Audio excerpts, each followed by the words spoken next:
When we think of biblical stories, images of imposing cities, vibrant settlements, and places that were the scene of epic events immediately come to mind. Names like Babylon, Jericho, Nineveh, and Sodom are not unfamiliar even to those who have never opened a Bible. But have you ever stopped to wonder what happened to these places? Where are they now? Were they devastated by catastrophes, abandoned by time, or simply swallowed up by history? Today, Bello Mundo takes you on a journey back in time to explore some of these biblical cities that have disappeared. We'll discover what the sacred texts tell us about them, how and why they came to an end, and what archaeologists and historians have revealed about these legends of the past. Get ready, because the mystery and history begin now. Number 1. Sodom and Gomorrah. If we're going to start with epic tales of destruction, it's only fair to bring the infamous Sodom and Gomorrah into the loop. These cities, which gained eternal fame in the pages of Genesis, are the perfect synonym for decadence and divine judgment. And look, the chaos was so great that these two cities have been marked to this day as examples of what happens when everything goes wrong.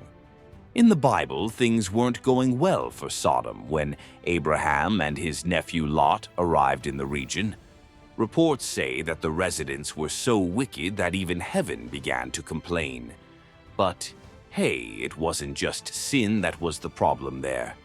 Ancient writings speak of greed, cruelty, and a hospitality that was almost non-existent. Just to give you an idea, they invented a so-called bed of Sodom, used to torture visitors. Cruelty in the extreme, right? And then came the divine warning. God, fed up with the situation, sent 2 angels to check out the mess and tell them that if they found at least 10 decent people, he would spare the cities. Even that wasn't possible. To make matters worse, the locals tried to attack the angels. After that, it wasn't even possible to argue anymore. The destruction came in a horror show.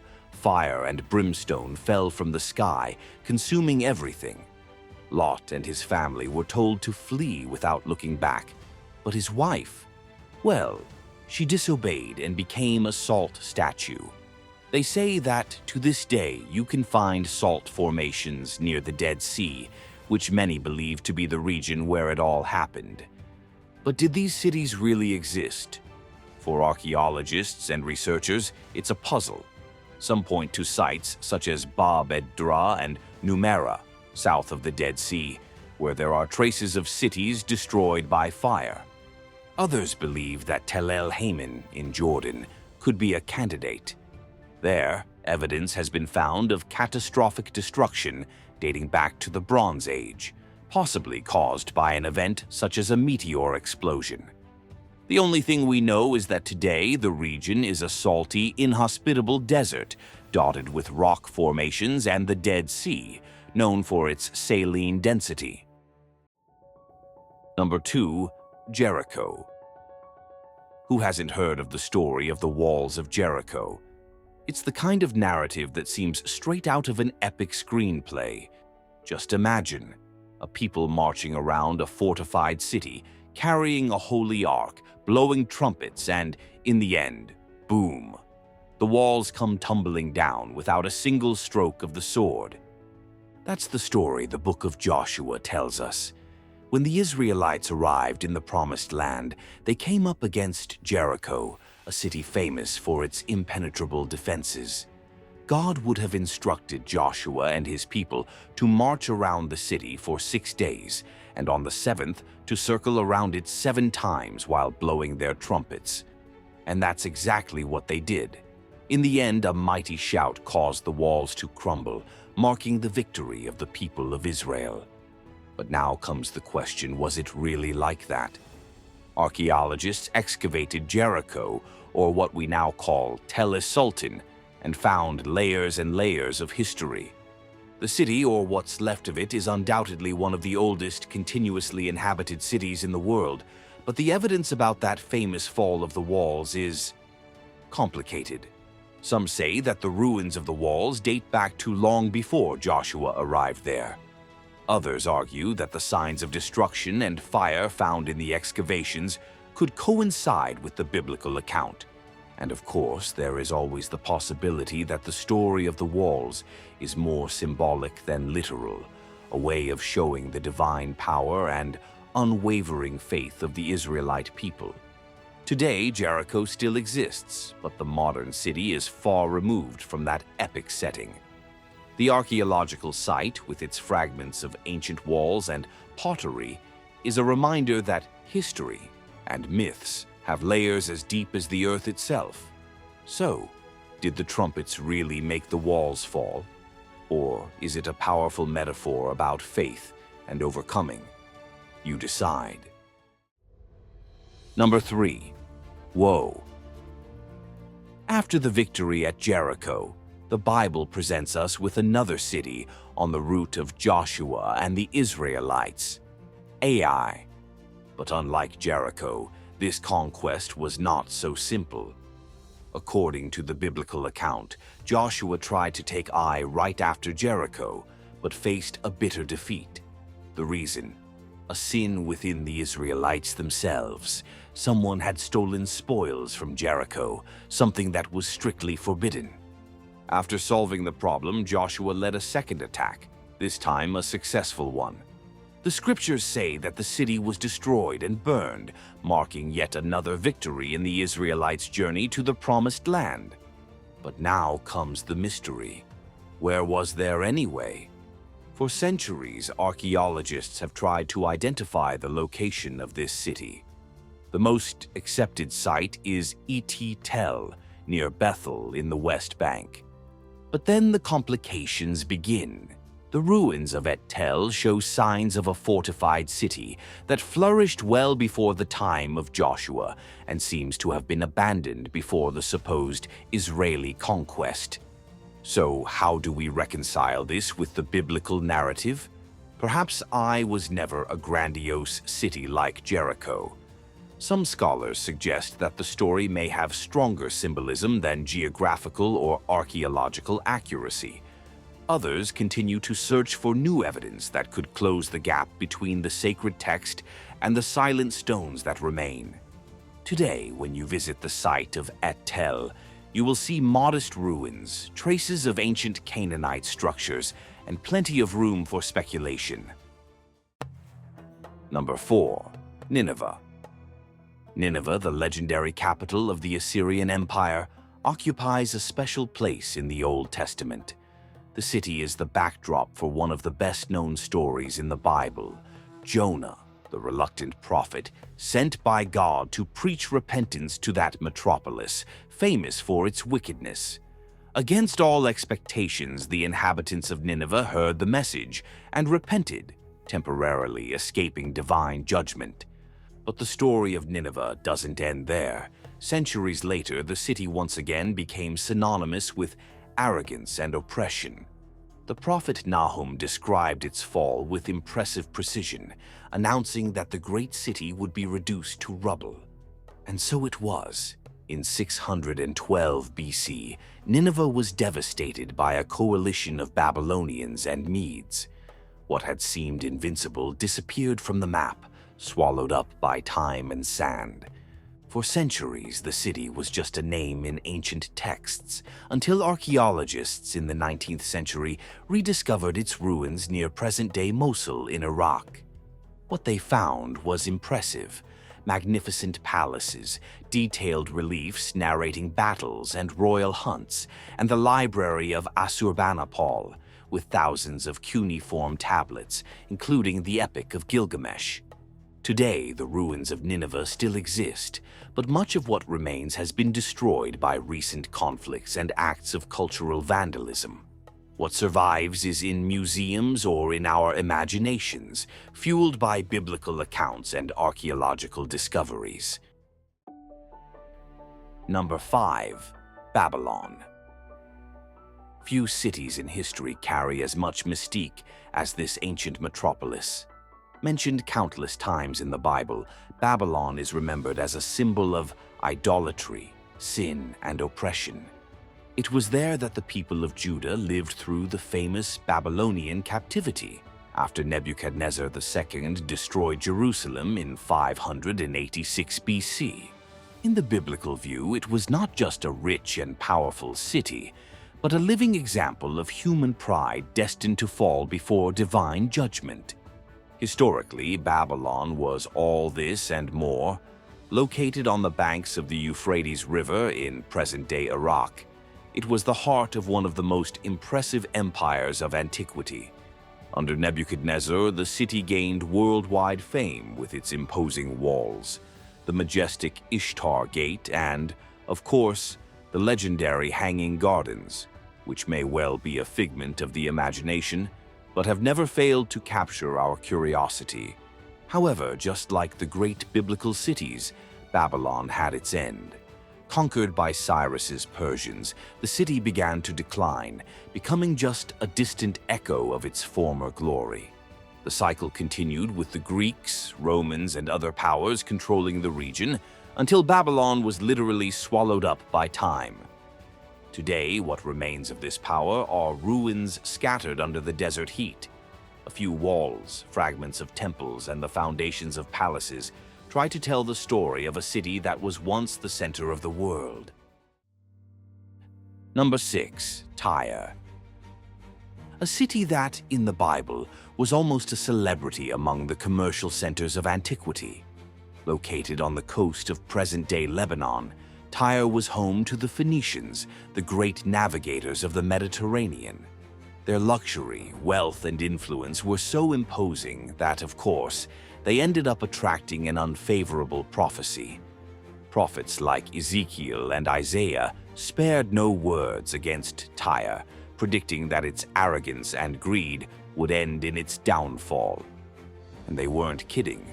The city, which was divided between a mainland portion and a fortified island, thought it was well protected, until Alexander the Great appeared in 332 BC. Over time, Tyre's glory faded.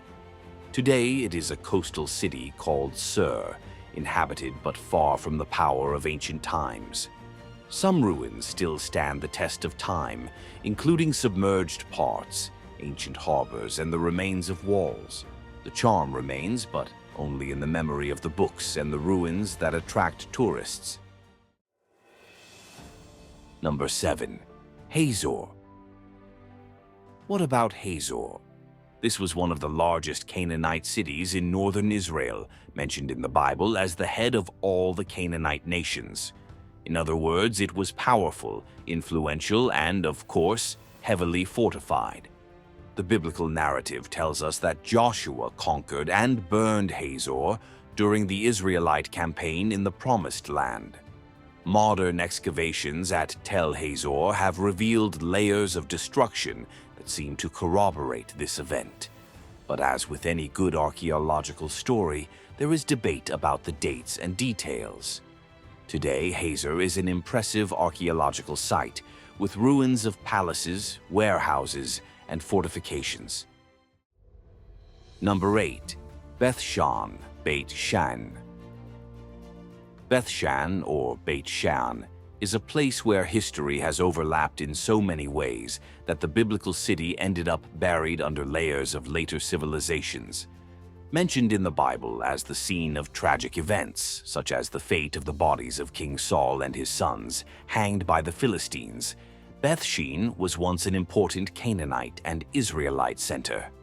Situated in the valley of the River Jordan, the city was given a new lease of life under Greek and Roman rule when it was renamed Scythopolis. It wasn't just any city. Scythopolis was one of the most impressive of the Decapolis, a group of 10 cities that functioned as centers of Greco-Roman culture in the region. With grand theaters, colonnaded streets, and luxurious public baths, it thrived far beyond its biblical phase. When you visit Beit Shan National Park in present-day Israel, it's easy to be enchanted by the Roman ruins. But right underneath them lie the remains of the oldest city, the one mentioned in the books of Samuel. The biblical city, therefore, is not visible to the naked eye. It is a lost city under another lost city. Number 9. Edom and its cities. Edom, the ancient kingdom to the south of Judah, was home to a proud and strategically positioned people in the Seir Mountains. Descendants of Esau, Jacob's twin brother, their name, which means red in Hebrew, was a direct reference to their origin. Although they had family ties with Israel, the relationship between the two peoples was marked by constant conflict. From denying passage to the Israelites in the Exodus to clashes with kings like Solomon, the inhabitants of this kingdom were frequent adversaries, and the animosity reached its peak when they celebrated the destruction of Jerusalem, an act that, according to the prophet Obadiah, sealed their fate. Among the mountains of Seir, Petra shone like a jewel of Edom. The city, protected by narrow canyons, was a strategic commercial center and a natural fortress. But not even its walls were enough to resist the Nabateans, who took control in the 5th century BC. Over time, what remained of the kingdom was slowly erased. Obadiah predicted, "There will be no survivors from the house of Esau." And the prophecy came true. Today, what was once a land of trade routes and vibrant fortresses has given way to the silence of ruins and mountains. Number 10. Megiddo, Armageddon. Megiddo is the kind of place that carries incomparable historical and spiritual weight. Mentioned several times in the Bible, it occupied a vital strategic position, being the control point for important trade routes. This prominence made Megiddo the target of battles, destruction, and reconstruction, like a phoenix that was always reborn until it was reborn no more. Today, the archaeological site of Tel Megiddo reveals layers upon layers of civilizations, from Canaanite times to Egyptian and Israeli rule. A real historical puzzle. And if the name sounds familiar, the apocalypse may have something to do with it. It is there on Mount Megiddo, or Har-Mageddon, as the apocalypse mentions, that the stage for the final battle between good and evil is imagined. What remains today? Silent ruins, impressive gates, stables, and the remains of palaces that were once symbols of power. Number 11. Samaria. Samaria was the heart of the kingdom of Israel at the time of kings like Omri and Ahab. It wasn't just a city, it was the symbol of the region's political and economic power. But the Bible spares no criticism. The prophets often pointed the finger at its idolatry and social inequality. When the Assyrians arrived in 722 BC, Samaria's history took a tragic turn. The city was taken, much of the population was exiled, and what was left went into decline under successive foreign domination.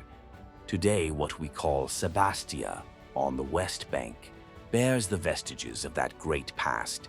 Among Roman columns, a theater, and Byzantine basilicas, there are also traces of the Israelite period buried under layers of history. Biblical Samaria no longer exists as we knew it. The opulence and bustle have given way to rural landscapes and ruins that tell a story of rise, fall, and oblivion. Number 12. Dan. And to end on a high note, let's talk about Dan, a city in the far north of Israel that has a biblical history full of twists and turns. Originally called Laish, it was conquered by the tribe of Dan, who migrated north in search of new lands. After the conquest, it became an important center of the northern kingdom, but gained a controversial role when Jeroboam I decided to set up a golden calf for worship there. This decision, which challenged Jerusalem's centrality, brought the wrath of the prophets and marked the city with a religious stigma. The fate of the place was sealed during the Assyrian invasions in the 8th century BC. Captured and sacked, its population was deported. turning what was once a vibrant center into silent ruins. Today, the archaeological site of Teldan offers a glimpse into this history. One of the highlights is the monumental mud brick gate, one of the oldest in the region, dating back to the Bronze Age. Traces of a shrine have also been found, possibly linked to the idolatrous cult that so disturbed the prophets. And so we end another impactful chapter here at Bello Mundo. If this story has shocked you as much as it has us, be sure to subscribe to the channel, activate the bell, and follow our next videos. We want to know what you think. What struck you most about this dark narrative? Leave your comment below and let's continue this conversation. Thank you for staying with us until the end. We'll see you on our next journey, uncovering the darker and lesser-known sides of our world. Until then,